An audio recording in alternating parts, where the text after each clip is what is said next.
ஆண்டவராகிய இயேசு கிறிஸ்துவின் நாமத்தினாலே உங்களை மீண்டும் வாழ்த்துகிறேன். இன்றைக்கு பவுல் 2 தீமோத்தேயுவுக்கு எழுதின நிருபத்தில் 5ஆம் அதிகாரம் 8ஆம் வசனத்தில் அவர் என்ன சொல்றார் அப்படின்னு கேட்டிங்கனாக்கா, இது முதல் நீதியின் கிரீடம் எனக்காக வைக்கப்பட்டிருக்கிறது அப்படின்னு சொல்றார்.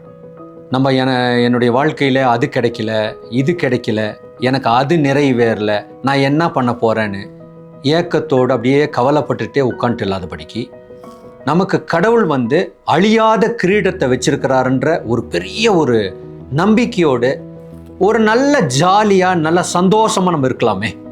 ஏன் எப்பவுமே இல்லாததை குறித்து நம்ம கவலைப்படணும்? ஆகவே இந்த வேத வசனத்தை இன்னைக்கு பிடிச்சிக்கலாம்.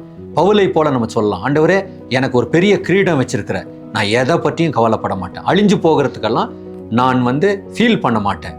எனக்கு கர்த்தர் அழியாத கிரீடத்தை வைத்திருக்கிறேன், அதை நான் சுதந்திரித்துக் கொள்வேன்னு சொல்லலாம். ஜெபிக்கலாம். அன்புள்ள நல்ல பிதாவே, அப்பா, நீர் எனக்கு வைத்திருக்கிற இந்த பெரிய கிரவுனுக்காக நான் நன்றி செலுத்துறேன் சுவாமி. இந்த கிஃப்ட்டுக்காக நன்றி செலுத்துறேன். அது என்னை விட்டு ஒரு நாளும் யாரும் எடுக்க முடியாது. ஆண்டவரே, அதை நான் பெற்றுக்கொள்ள தினந்தோறும் நான் ஓட எனக்கு உதவி செய்யும். இயேசுவின் நாமத்தில் கேட்கிறேன் பிதாவே, ஆமேன்.